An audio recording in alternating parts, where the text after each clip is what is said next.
Hey Genjis, how are you doing? Doing great. So today is a new day, new morning and new learning. तो मुझे एक experiment share करना है आप लोगों के साथ। तो मैं 1997 की बात कर रहा हूँ। उस समय मैं जेई का प्रिपरेशन कर रहा था। I secured rank of 832 in JE examination. तो उस समय 2000 स्टूडेंट्स का होता था ऑल ओवर इंडिया में। तो मैं जब कैंपस में गया तो कैंपस में बहुत तरह के स्टूडेंट्स थे और अलग अलग इंडिया के बेस्ट कॉलेज से आए हुए स्टूडेंट्स थे वहाँ पे। अलग अलग स्टेट से आए हुए स्टूडेंट थे, उनका कल्चर अलग था, बैकग्राउंड बहुत ही डिफरेंट था। लेकिन मेरे अंदर ना एक चीज़ था कि मेरा रैंक जो कि 832 है, तो मैं कहीं भी रहूँ, किसी भी इंजीनियरिंग कॉलेज में रहूँ, किसी भी ईयर में रहूँ, I am above average rank wise, right. 2000 student थे उसमें, अगर आपका 1000 से ऊपर रैंक है, दैट मीन्स अगर आप लीनियर डिस्ट्रीब्यूशन लेते हो, बिकॉज कोई रीजन नहीं है कि लीनियर डिस्ट्रीब्यूशन ना हो, सबका वेटेज काफ़ी सेम ही था IIT। एंड देन वहाँ पे कॉलेज में जो स्टूडेंट्स हैं, they are well mannered, they know etiquettes, they know how to talk to people, they are smart. And मुझे तो फिजिक्स, केमिस्ट्री, मैथमेटिक्स से अलावा कुछ नहीं आता। मैं हिंदी मीडियम से था तो इंग्लिश भी मुझे ठीक से बोलना नहीं आता था।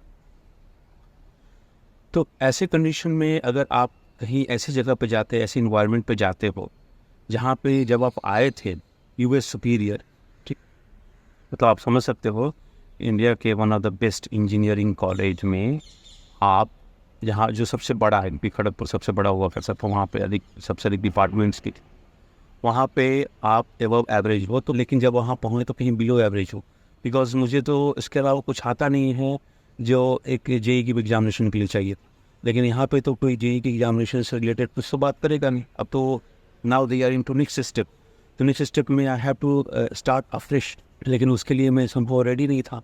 And they were majority of them are very much prepared about कि आगे कैसे प्लान करना, दे वर वेल प्लान। लेकिन मेरे पास कोई प्लान नहीं था। तो ऐसे केस में क्या होता है ना कि जब आपके पास कोई प्लान नहीं रहता है, कोई गाइडेंस नहीं रहता है, कोई डायरेक्शन नहीं रहता है, एंड आपका अचीवमेंट बहुत ज़्यादा बड़ा रहता है, तो आप में ना एक एरोगेंस आ जाता है। एरोगेंस आता है, एक रेवेलियन वाला एटीट्यूड आ जाता है। आपको लगता है क्या कि मैं क्यों उनकी सुनूं, मैं क्यों उनकी बात मानूं, और या फिर मुझे टीचर्स की बात क्यों माननी चाहिए, I have done by my own.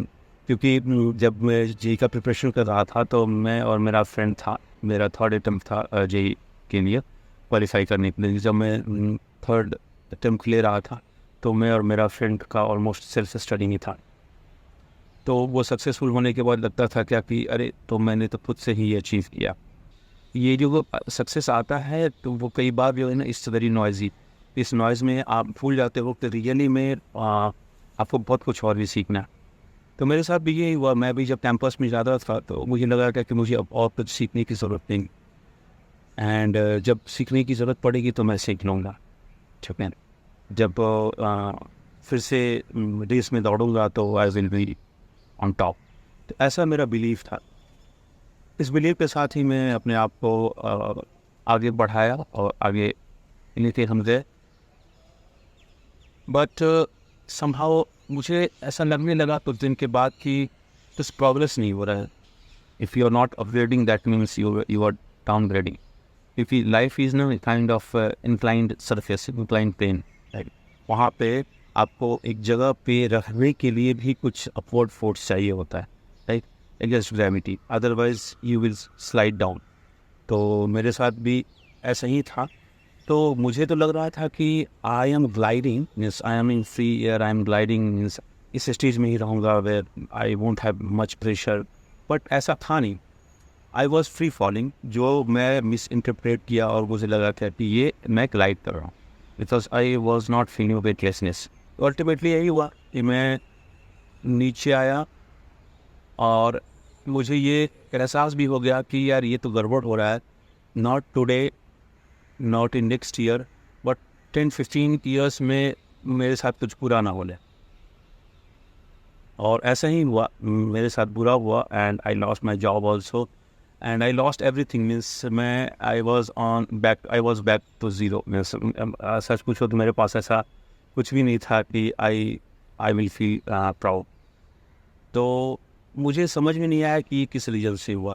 पहली बात कि मेरा हुआ क्यों, और दूसरी बात कि अगर हो गया तो ये क्यों हुआ जो अभी हुआ है, क्योंकि दोनों सेल्फ कॉन्ट्राडिक्टरी है। कोई ऐसे एक्सपेक्ट नहीं करता है कि आप अच्छा से यू आर स्टूडियस एंड आप चीज़ों को अच्छे से समझ सकते हो, फिर ऑल ऑफ ए सडन आया कि आप चीज़ों को समझना छोड़ दिए। आप रिस्पॉन्सिबिलिटी को you can take care of your responsibility, और एक समय आया कि आप रिस्पॉन्सिबिलिटी से भागना शुरू कर देते हो। एक समय आप में ट्रिमेंडस कामनेस है एंड एनर्जी है एंड फोकस है। दूसरे समय में आप यू लॉस्ट एवरीथिंग, आपके पास वो एनर्जी भी नहीं बची है, वो फोकस भी देने के लिए आप तैयार नहीं हो, ठीक है। और वो जो कामनेस रहता है वो भी बहुत ज़्यादा मुश्किल हो रहा है, राइट। तो जब ऐसा सिचुएशन आता है ना, तो आपको लगता है क्या कि यार एक समय मैंने सब कुछ अचीव कर लिया, मतलब ये दुनिया मेरे कदमों के तले थी, अब जो है सो मेरे सर के ऊपर तांडव कर रही हो, मंजीरा बजा रही। तो ये जब एक्सपीरियंस होता है ना, वो बहुत ही गंदा रहता है। जब ऐसा सिचुएशन कभी भी आपके लाइफ में आता है, कभी भी व्हेन यू मिस आपको एकदम बिल्कुल डायग्नोज हो जाते हैं अपनी लाइफ का, तो एक चीज़ आपको जो सबसे दिखाम आता है वो है आपका सेल्फ अवेयरनेस। आप में ना सेल्फ अवेयरनेस बहुत होना चाहिए। आप दुनिया को जानने से पहले आपको अपने आप को जानना पड़ेगा, ठीक है, कि मैं कहाँ हूँ, मेरा स्ट्रेंथ वीकनेस क्या है, मेरे चैलेंजेस क्या हैं, मेरा सपोर्ट सिस्टम क्या है, ये आपको जानना पड़ेगा। तो ओवरऑल जो रहता है ना, सेल्फ अवेयरनेस की बात करते हैं, जो आपकी पर्सनैलिटी को बिल्ड करता है। एक है आपका physical strength, it is quite obvious कि हाँ आप फिजिकली कितने फिट हो, आपने कितना एक्सरसाइज किया है, आप वर्कआउट करते हो कि नहीं करते हो, एंड आप कहीं अगर जाना है, कुछ करना है, कुछ फिजिकल एक्टिविटी करना है, तो कर सकते हो, फिर नहीं आपको बहुत ज़्यादा टायरनेस या फटीग तो नहीं लगता है एंड ऑफ द डे। वो है एक चीज़ जो कि इम्पॉर्टेंट।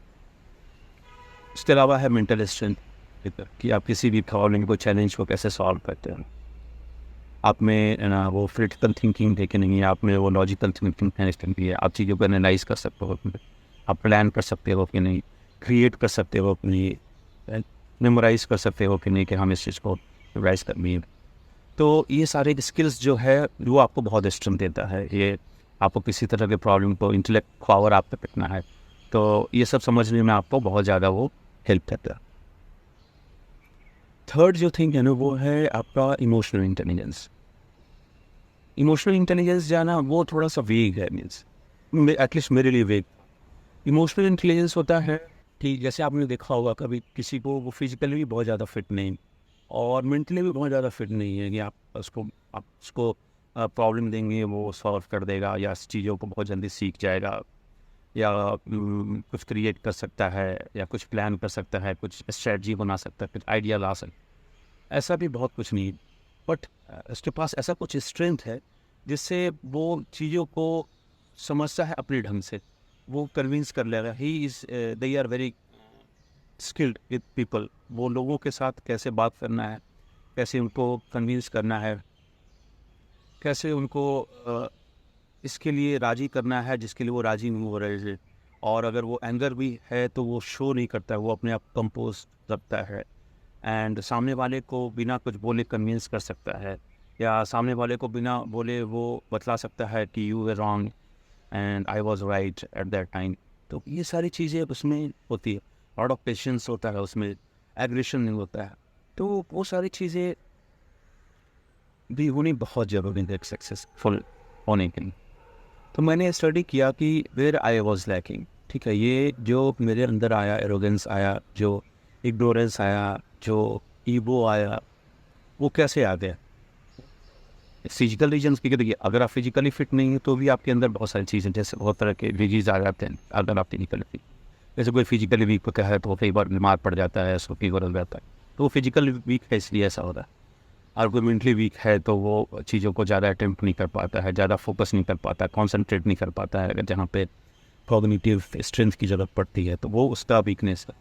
लेकिन जो इमोशनली वीक होते हैं ना, वो ज़्यादा गुस्से में आ जाते हैं, ज़्यादा अपनी grudge they hold grudge for long time, and या फिर बहुत ज़्यादा इग्नोरेंट हो जाते हैं, किसी से कोई मतलब है नहीं है, तो FUC के विद दिस वर्ल्ड, ये दुनिया मेरा क्या कर लेगा, जब हम चाहेंगे ये लोग अच्छा छोड़ा तो ऐसे तो वो आपका जो है सो आता है इमोशनल वीकनेस में बहुत, ठीक है।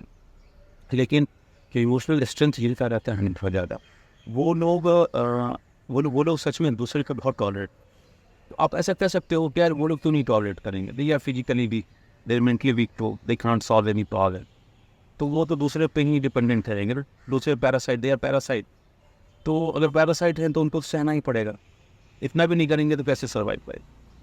But this is not the thing, means से ये उनका वे ऑफ लिविंग है, ये उनका स्ट्रेंथ है। आप ऐसा मत समझो कि ये उनकी कमजोरी है। तब तो आप ये भी बोल सकते हो कि मानो कोई इमोशनली वीक है एंड फिजिकली वीक भी है, तो क्या करेगा वो, तो बंदा वो हमेशा जो है सब अकेले अपने आप को देखेगा, वो तो वो कंप्यूटर के साथ खेलता रहेगा, वो अपना प्रॉब्लम सॉल्व करेगा, कोई गेम बनाया, गेम डेवलप करेगा, राइट, एंड वो किसी से मिलेगा नहीं, तो उसके लिए भी तो कंप्लेंट है ना आपके पास, तो हर किसी के लिए तो रहता ही है कंप्लेंट। तो बेसिकली हम कहना ये चाह रहे हैं कि बीइंग ए यंगस्टर्स आपको ये 3 चीज़ पे फोकस करना है। फिजिकल स्ट्रेंथ आपका अच्छा होना चाहिए, मेंटल स्ट्रेंथ होना चाहिए, और इमोशनल स्ट्रेंथ भी आपका काफ़ी अच्छा होना चाहिए, ठीक है। तो उस पर काम करने की ज़रूरत।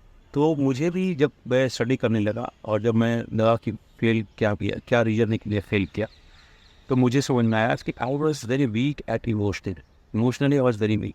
मैं इमोशन को कंट्रोल नहीं कर, जब आप फिजिकली वीक रहते हो तो भी लोग अटैक करते हैं, आप कर सकते हैं attack, physically weak, mentally weak है तो भी लोग डोमिनेट कर सकते हैं। उसी तरह से अगर इमोशनली वीक रहते हो तो भी लोग आपको डोमिनेट कर सकते हैं।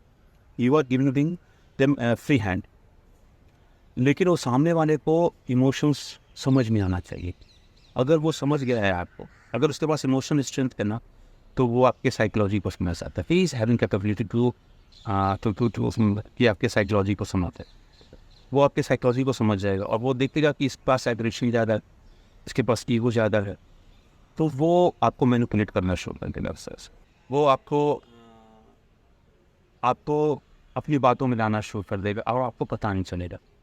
तो ये अवेयरनेस जो है ना आप में तब आएगा जब आप इमोशनली अपने आप को स्ट्रेंथन करके रखे हुए, आप ईगो को हर्ट नहीं होने देते, आप कभी भी उसके बातों में आने से पहले सोचते हो कि नहीं सच में ये कहीं कहीं ट्रिक तो नहीं कर रहा है, कहीं मुझे किसी तरह से उसका ट्रैप तो नहीं है। तो वो सब आप में कैपेबिलिटी आ जाती है। देखिए, आप किसी पे अटैक मत करो, लेकिन ऐसा भी नहीं होने दो कोई आप पे अटैक, उसका भी ध्यान रखो। क्योंकि आप देखिए सक्सेसफुल हो ना, तो you are in people's eyes, आप लोगों के आंखों में आ चुके हैं, लोग आपको अटेंशन दे रहे हैं, लोग आप पर डिपेंडेंट भी होना चाहेंगे, लोग आपसे कुछ एक्सपेक्ट भी करेंगे, लेकिन वो क्या अप्रोच रहता है ना, ये आपको मालूम होना चाहिए कि किस अप्रोच से मेरे पास हो, व्हाट इज हिज इंटेंशन। अगर उसका इंटेंशन है कि नहीं हम आपसे इंस्पायर होना चाहते हैं, दैट इज़ गुड। लेकिन अगर उसका इंटेंशन है कि नहीं हम किसी तरह से इसका फ़ायदा उठाना चाहते हैं बिकॉज ही इज सक्सेसफुल, तो उन लोगों से ना बच के रहें। एंड आपको भी किसी पर अटैक नहीं करना, बिकॉज सच पूछो तो नाउ यू आर कंप्लीट। अगर आपके पास physical, mental and emotional strength है, नाउ यू आर कंप्लीट। अब आपको you can rely on yourself. अब देखिए, दूसरे से सपोर्ट लेना भी ना, it's relying on yourself ही, क्योंकि दूसरे से सपोर्ट भी तभी मिलता है जब आप में वो चीज़ हो कि कोई सामने वाला आपको सपोर्ट कर सके, आप पे वो कॉन्फिडेंस हो, आप पे वो कम्युनिकेशन का कैपेबिलिटी हो, आपको क्लैरिटी हो कि हम क्या मांगना चाह रहे हैं आपसे। आप मांगो, मांगने में क्लैरिटी रहेगा, ऑनेस्टी रहेगा, कंप्लीटनेस रहेगा, और सामने वाले को कोई प्रॉब्लम नहीं है, देखो 100% चांस है तो आपको चीज़ मिले। और अगर उसका फ़ायदा कर रहे हो तो फिर कहना ही, he will be happy to help you, अगर आप उसका भी उसकी हिस्से का एडवांटेज उसको दे रहे हैं। तो आप लोगों को इस पर काम करने की ज़रूरत। तो जैसे जैसे अभी you are in your college, right, आप लोग बड़े हो गए, बहुत सारी चीज़ें अब आ गई, अब तो सक्सेस के बहुत सारे पैरामीटर्स हैं, बहुत सारे एवेन्यूज़ हैं। लाइक लोग यूट्यूबर्स बनते हैं, लोग कुकिंग करते हैं, लोग बहुत सारे स्पोर्ट्स में जा रहे हैं, ठीक है। हम लोग के समय थोड़ा लिमिटेड था, इंजीनियरिंग है या फिर मेडिकल है, ऐसे कुछ थे। स्पोर्ट्स का उतना वैल्यू नहीं था, तो स्पोर्ट्स में बहुत सारे लोग आ रहे।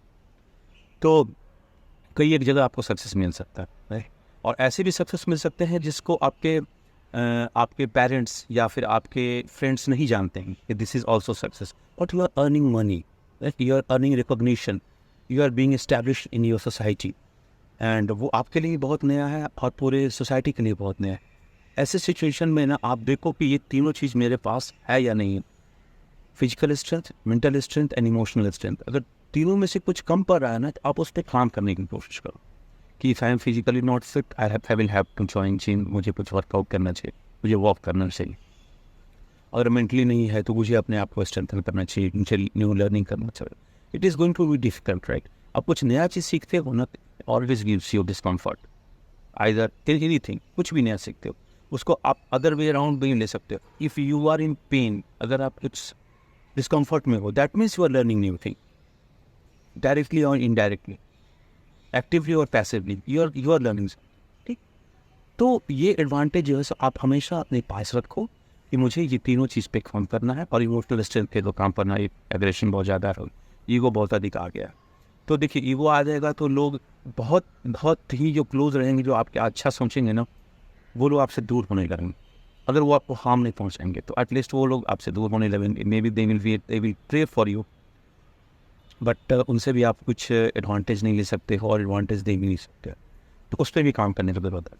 इमोशनल, फिजिकल एंड मेंटल पर अगर आप काम कर देते हो बस, तो ये सक्सेस आपके साथ लॉन्ग टर्म तक रहेगा, और इस सक्सेस को लेवरेज करके आप नेक्स्ट लेवल पे जा सकते हो, जहाँ पे नए तरह का सक्सेस आपको मिल जाए। ठीक है, तो मेरी बातें थोड़ी लंबी हो जाती है क्योंकि बहुत सारी चीज़ें मेरे दिमाग में चलती रहती है, और इट इज़ काइंड ऑफ ये रॉ रहता है, कुछ ज़्यादा प्रिपरेशन भी नहीं करता हूँ मैं, स्क्रिप्टिंग भी मेरा नहीं रहता है। मैं I am just talking to my heart कि मैं आप तक वो बात पहुँचा सकूँ जो कभी अगर मेरा पॉडकास्ट होगा तो आप तक पहुँचेगा। तो लेकिन it's my duty and responsibility कि अगर ये आप तक काम आ जाए तो मैं ज़रूर आप तक जल्दी से जल्दी पहुँचा सकूँ। तो इसी के साथ मैं अपने बातों को अभी खत्म करता हूँ। Take good care of your self, and आप लोगों के पास बहुत एनर्जी है, बहुत सारी एनर्जी है, बहुत सारा फोकस है, and this generation is smarter, much smarter than us. ठीक है, तो आप लोग हमेशा कोशिश करो कि अपने जो फोकस है, हार्ड वर्क है, स्मार्टनेस है, इंटेलिजेंस है, उसको सही डायरेक्शन में लेके जाओ। ठीक है, and I will be always there for you. आप सब्सक्राइब करो, लाइक करो, शेयर करो, वो सब तो आप, मैं क्या बताऊँ आप लोग खुद ही इसमें spot. So this is your Edu Papa signing off now. Take care and goodbye. See you. Love you all. Thank you.